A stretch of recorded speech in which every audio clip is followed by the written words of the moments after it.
রহস্যময় পারিবারিক অ্যাডভেঞ্চার গল্প। তোমার স্লিপিং পিল খাওয়ার পর আমি তোমার বিছানায় শুতে চাই। রাতে আমার ঘুম আসে না। ডাক্তার স্লিপিং পিল দিয়েছে। রাতে খাওয়ার পর বিছানায় শুয়েছি। একটু পরে ছেলে এল। বলল, মা ঘুম আসছে। আমি বললাম, আসছে। সে আমার পাশে বিছানায় বসল।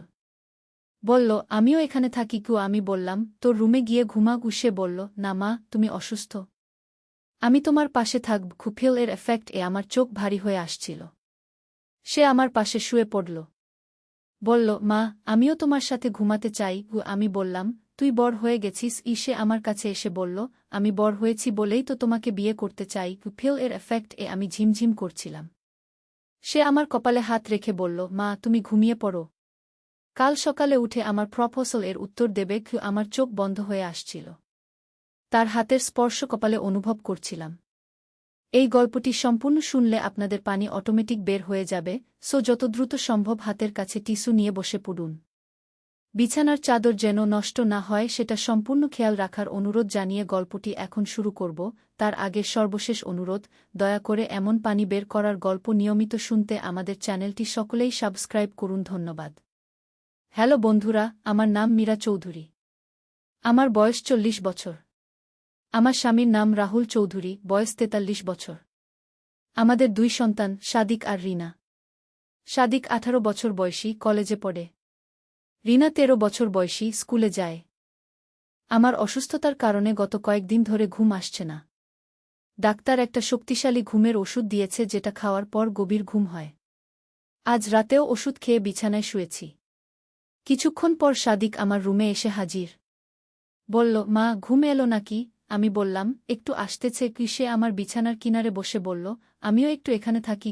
আমি বললাম, তোর নিজের রুমে গিয়ে শো। সে বলল, মা তুমি অসুস্থ, আমি তোমার পাশে থাকব।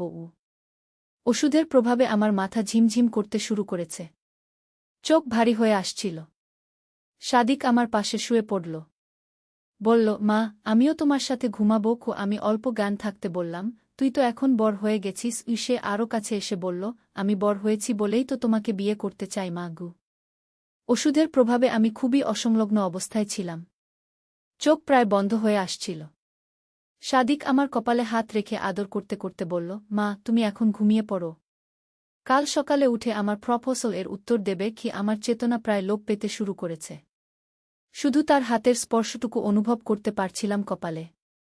পরদিন সকালে ঘুম ভাঙতে দেখি রাহুল আর রিনা আমার বিছানার পাশে দাঁড়িয়ে আছে। রাহুল বলল, কেমন লাগছে? ওষুধটা কাজ করেছে নাকি? আমি বললাম, হ্যাঁ অনেক ভালো ঘুম হয়েছে। রিনা বলল, মা সাদিক ভাইজা বলল তুমি নাকি তার প্রপোজাল এর উত্তর দেবে।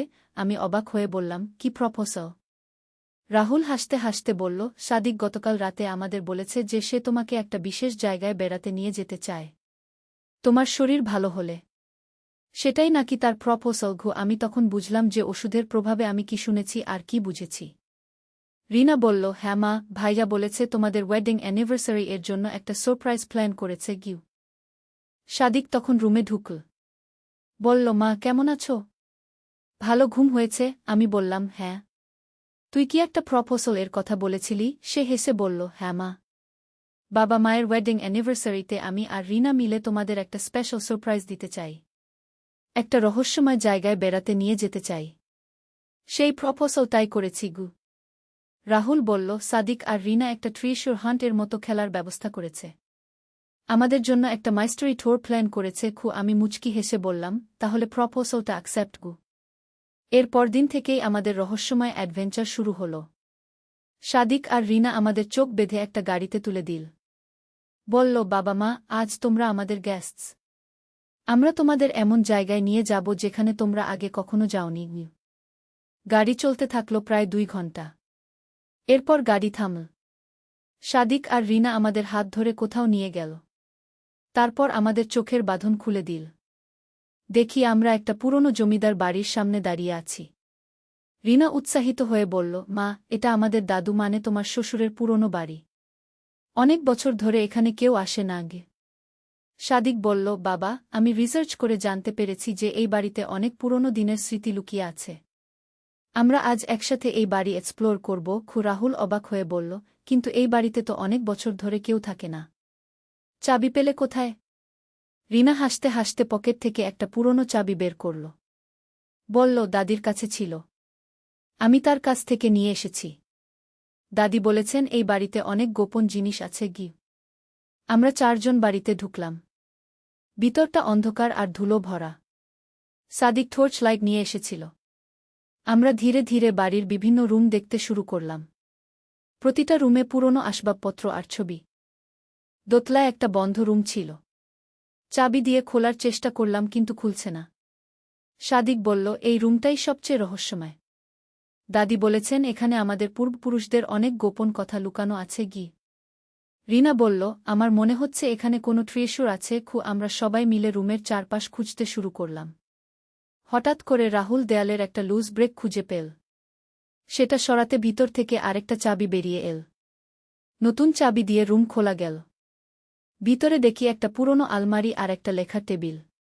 টেবিলের উপর অনেকগুলো পুরনো কাগজপত্র আর একটা ডায়েরি। সাদিক ডায়েরিটা খুলে দেখল। বলল, এটা আমাদের দাদুর লেখা। এখানে তিনি লিখেছেন যে এই বাড়িতে একটা গোপন ছানল আছে। আমি উৎসাহিত হয়ে বললাম, সত্যি? কোথায়? রিনা ডায়েরি পড়তে পড়তে বলল, এখানে লেখা আছে যে বাড়ির বেসমেন্টে একটা লুকানো ডোর আছে। সেটা দিয়ে আন্ডারগ্রাউন্ডে যাওয়া যায়। আমরা সবাই মিলে বেসমেন্টে নেমে গেলাম। অনেক খোঁজাখুঁজির পর একটা বড় পাথরের পিছনে একটা ছোট ডোর খুঁজে পেলাম। দরজা খুলতে একটা সিঁড়ি দেখা গেল যেটা নিচের দিকে চলে গেছে। রাহুল বলল, এটা কোথায় যায় কে জানে। আমাদের সাবধানে যেতে হবে। আমরা সবাই টর্চ লাইট নিয়ে ধীরে ধীরে সিঁড়ি দিয়ে নিচে নামতে শুরু করলাম। নিচে গিয়ে দেখি একটা লম্বা ছানল। ছানলের দেয়ালে অনেক পুরনো ছবি আর সিম্বলস আঁকা। সাদিক বলল, এগুলো দেখতে অনেক পুরনো লাগছে। হয়তো কয়েকশো বছরের পুরনো। আমরা ছানল দিয়ে হাঁটতে শুরু করলাম। প্রায় 15 মিনিট হাঁটার পর একটা বড় চেম্বার পৌঁছলাম। সেখানে অনেক পুরনো জিনিসপত্র রাখা। কয়েন্স, জুয়েলারি আর অনেক অজানা আর্টিফ্যাক্টস। রিনা অবাক হয়ে বলল, এ তো সত্যিকারের ট্রেজার। রাহুল বলল, এগুলো আমাদের পূর্বপুরুষদের সম্পত্তি। কিন্তু এই গোপন জায়গা রাখা কেন? হঠাৎ করে আমরা ছানল এর অন্য দিক থেকে কিছু আওয়াজ শুনতে পেলাম। কে যেন আসছে। আমরা সবাই ভয় পেয়ে গেলাম। সাদিক হুইসপার করে বলল, এখানে আর কেউ আছে নাকি? আওয়াজ আরও কাছে আসতে থাকল। আমরা টর্চ বন্ধ করে লুকিয়ে থাকলাম। কিছুক্ষণ পর দেখি একজন বয়স্ক মানুষ ছানল দিয়ে আসছেন। তিনি আমাদের দেখে অবাক হয়ে বললেন, তোমরা কারা? এখানে কি করছ? রাহুল সাহস করে বলল, আমরা এই বাড়ির মালিকের ফ্যামিলি। আপনি কে? বয়স্ক মানুষটি মুচকি হেসে বললেন, আমি এই এলাকার কেয়ারটেকার। তোমাদের দাদুর সময় থেকে এই জায়গা দেখাশোনা করি গি। তিনি আমাদের কাছে এসে বললেন, আমার নাম হরি কাকা। তোমাদের দাদু আমাকে এই গোপন জায়গার দায়িত্ব দিয়ে গেছেন। তোমরা ফ্যামিলি এর সদস্য বলে আমি তোমাদের সব কিছু জানাবো গো। হরি কাকা আমাদের বললেন যে এই টানেল সিস্টেম আসলে একটা এমার্জেন্সি এসকেপ রাউট ছিল। ব্রিটিশ আমলে যখন জমিদারদের উপর অত্যাচার হতো তখন এই গোপন পথ দিয়ে পালানোর ব্যবস্থা ছিল। ট্রেজারগুলো তখন লুকিয়ে রাখা হয়েছিল। তিনি আরও বললেন, তোমাদের দাদু চেয়েছিলেন যে পরবর্তী প্রজন্ম এই ইতিহাস জানুক। কিন্তু শুধুমাত্র পরিবারের মানুষরা। সাদিক বলল, তাহলে এই সব ট্রেজার এর কি হবে? হরি কাকা বললেন, এগুলো তোমাদের পূর্বপুরুষদের রেখে যাওয়া। তোমরা চাইলে এগুলো মিউজিয়ামে দান করতে পারো অথবা ফ্যামিলিতে রাখতে পারো। আমি বললাম, এই অ্যাডভেঞ্চারটা সত্যিই অবিশ্বাস্য। আমরা কখনো ভাবিনি যে আমাদের ফ্যামিলি এর এত রহস্যময় ইতিহাস আছে। রিনা বলল, ভাইজা, তুমি এই সারপ্রাইজটা কি করে প্ল্যান করলে? সাদিক হেসে বলল, আমি দাদির সাথে কথা বলতে গিয়ে এই সব জানতে পারি। তিনি বলেছিলেন যে বাবা মায়ের অ্যানিভার্সারিতে এই সারপ্রাইজ দেওয়া যেতে পারে কি। হরি কাকা আমাদের টানেল এর অন্যান্য পার্টসও দেখালেন। একটা সিক্রেট লাইব্রেরি ছিল যেখানে অনেক পুরনো বুকস আর ডকুমেন্টস রাখা। আরেকটা রুম ওয়েপন্স আর আর্মর রাখা ছিল।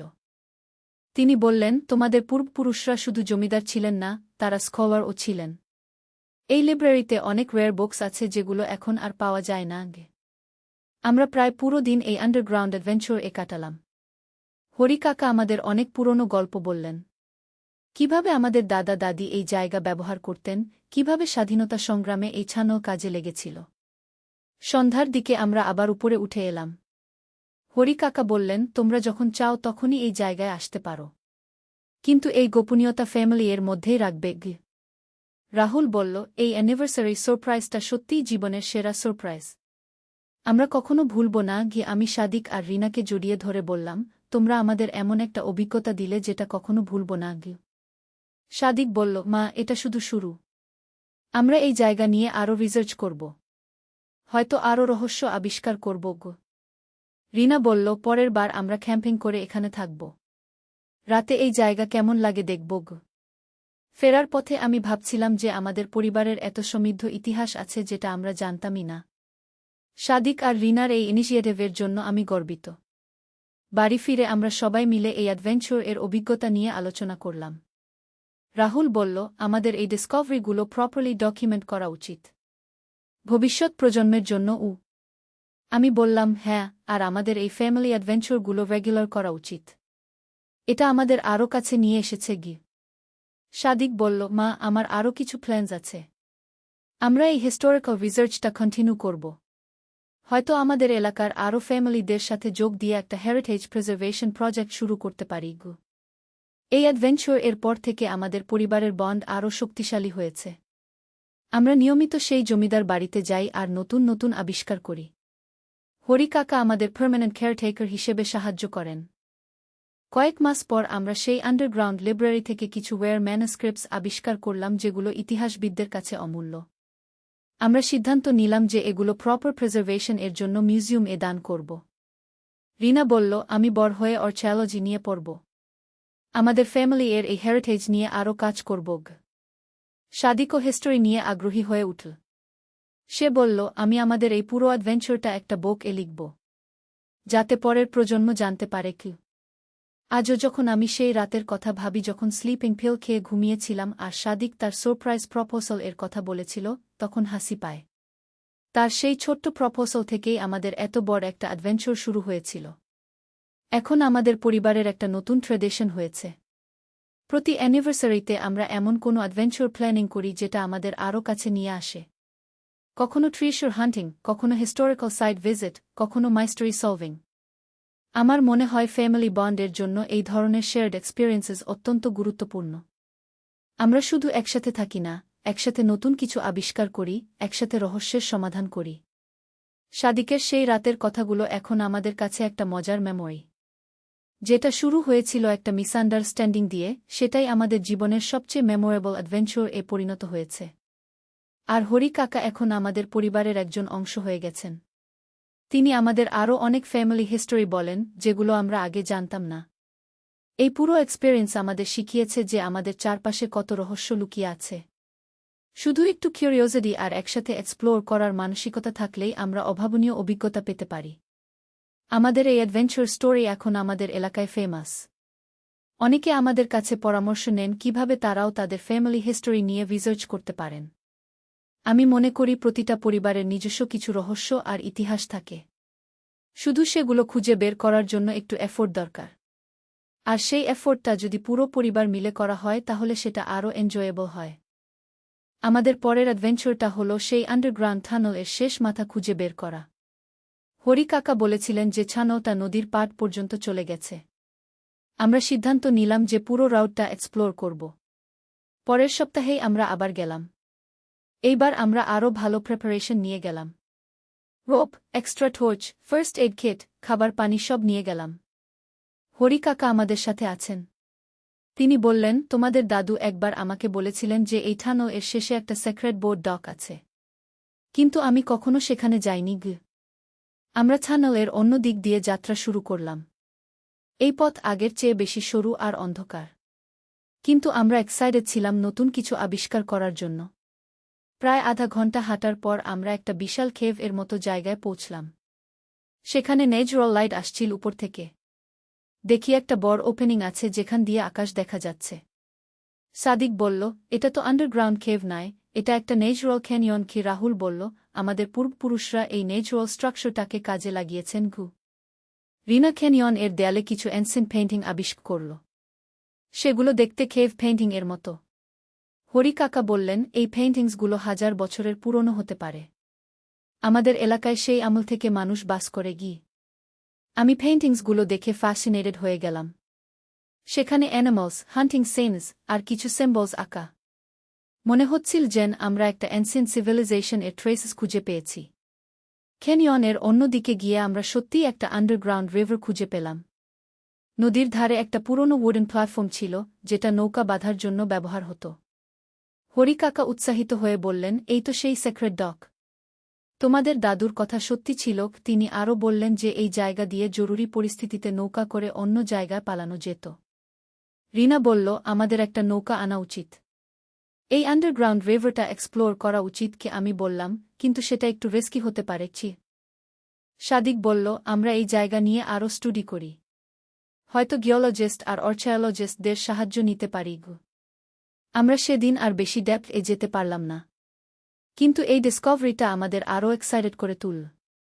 ফেরার পথে হরি কাকা আমাদের বললেন যে আমাদের এই গবেষণা এলাকার ইতিহাসের জন্য অত্যন্ত গুরুত্বপূর্ণ। বাড়ি ফিরে আমরা ইন্টারনেট এ রিসার্চ করতে শুরু করলাম। সাদিক জিওলজিক্যাল সার্ভে এর সাথে কন্ট্যাক্ট করল। রিনা আর্চায়োলজি ডিপার্টমেন্ট এর সাথে যোগাযোগ করল।